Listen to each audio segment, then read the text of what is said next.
Hello everybody, so today I will talk about calculus. The topic today is about integration. So now I will show you how to answer. We need to use about integration by parts.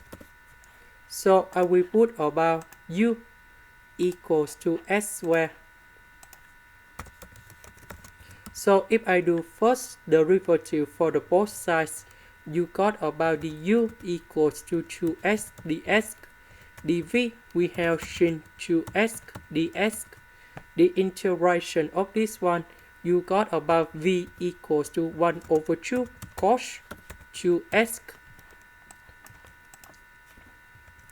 So we have u multiplied by v, so you got about s squared over 2 cos 2x minus du multiplied by v, so we have number 2 divided by number 2, they cancel, and now we have the integration of s cos 2x dx.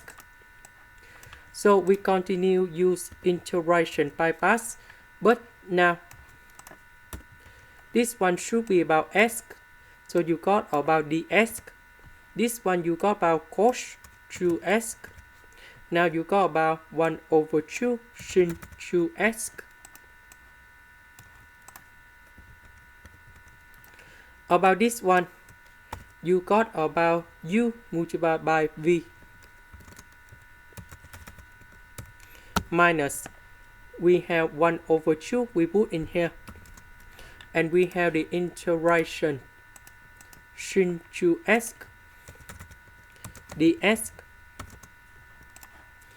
The integration of sin 2x, you got about 1 over 2 cos 2x, and we put about c in here. So this one you got about negative 1 over 4 cos 2x. Next, we need to open parentheses of this one, and you got about negative 1 over 2 s sin 2x plus 1 over 4 cos 2x. And this is the final answer. This is the end. Thank you for watching.